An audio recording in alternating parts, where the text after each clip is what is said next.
नमस्कार, insider live में आपका स्वागत है। मेरा नाम है काजल तिवारी। बिहार में एनडीए का मुख्यमंत्री चेहरा कौन होगा, इसको लेकर विवाद चल रहा है।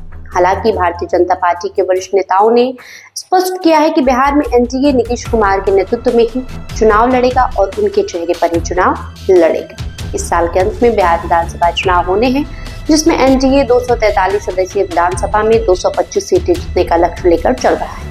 नीतीश कुमार वर्तमान में एनडीए के नेतृत्व में मुख्यमंत्री हैं और उनकी पार्टी जदयू एनडीए का हिस्सा है। वही आपको बता दें, पहले जहां बिहार के सीएम और जदयू नेता नीतीश कुमार बार बार ये सफाई दे रहे थे कि वे अब एनडीए का साथ नहीं छोड़ेंगे, वहीं पिछले कई महीनों से एनडीए का सीएम चेहरा कौन होगा, इसे लेकर बयानबाजी जारी है।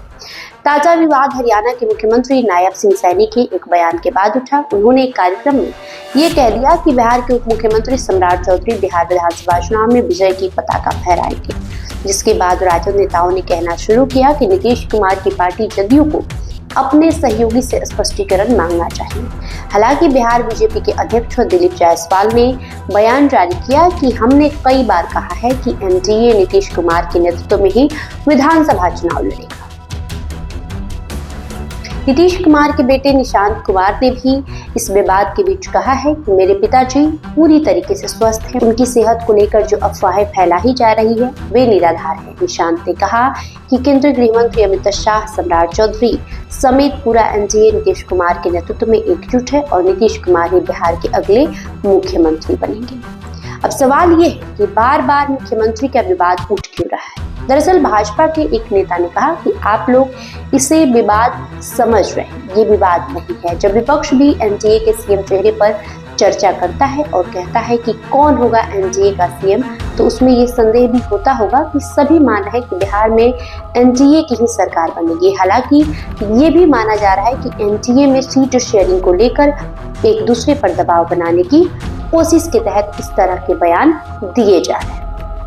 एनडीए के सभी घटक दल अपने लिए ज्यादा सीटें चाहते हैं। बिहार में 2020 के विधानसभा चुनाव में भाजपा, जदयू, वीआईपी और हमने साथ मिलकर चुनाव लड़ा था। बीजेपी ने 110 सीटों पर चुनाव लड़ा और जदयू ने 115 सीटों पर। बावजूद इसके बीजेपी ने 74 सीटों पर जीत दर्ज की और जदयू सिर्फ 43 सीटों पर ही जीत दर्ज कर पाई थी। हालांकि उस समय चिराग पासवान अकेले चुनाव लड़े।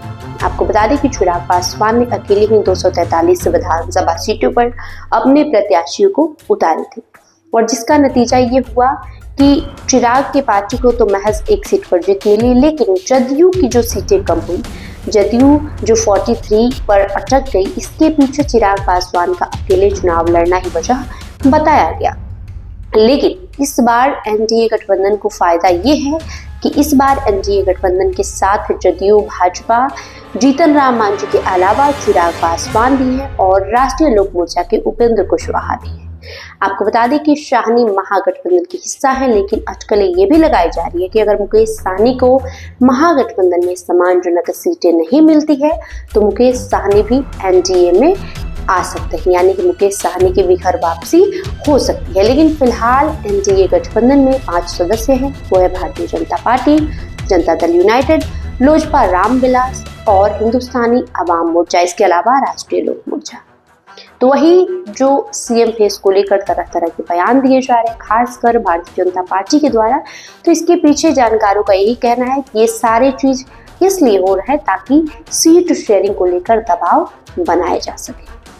आपको बता दें कि अभी किसी भी गठबंधन में, ना ही एनडीए में ना ही महागठबंधन में सीट शेयरिंग नहीं हुई है और सभी पार्टियां चाहती है कि एक अच्छे सीट पर चुनाव लड़े, यानी सभी पार्टियां चाहती कि मुझे सम्मानजनक सीटें मिले। सबसे पहले बात करें जीतन राम मांझी की, तो वो 40 सीटों की मांग उठा चुके हैं। हालांकि उन्होंने कहा है कि 40 नहीं तो 20 पर तो नहीं मानेंगे। अगर बात करें चिराग पासवान की, तो चिराग पासवान ने ये कहा है कि हम तो तैयारी सभी सीटों पर कर रहे हैं, लेकिन कम से कम सभी लोकसभा सीटों में, सभी लोकसभा क्षेत्र में कम से कम एक सीट पर अपना प्रत्याशी जरूर उतारेंगे। यानी कि सीधे सीधे कह लें कि चिराग 40 से कम सीटों पर मानने वाले नहीं है। इसके अलावा राष्ट्रीय लोक मोर्चा पार्टी की बात कर ले तो उपेंद्र कुशवाहा के पास अभी कोई सांसद नहीं है, लेकिन कम से कम उन्हें भी 5 से 7 सीटें दी जा सकती है। अब देखना काफी अहम होगा कि एनडीए गठबंधन में किस तरीके से सीट शेयरिंग हो रही है, किस तरीके से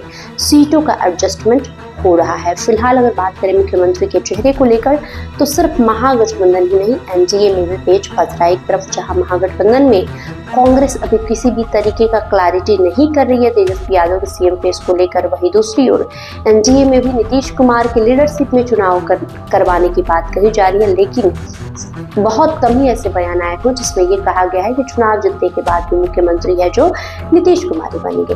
इसी बात को लेकर निशांत कुमार ने भी बयान दिया। वो पिछले भी कई बार मीडिया कर्मियों से बातचीत में कह चुके हैं कि मेरे पिताजी ही सीएम बनेंगे, मेरे पिताजी पूरी तरीके से स्वस्थ है, उनके स्वास्थ्य को लेकर कोई विवाद नहीं है, उनका स्वास्थ्य ठीक है।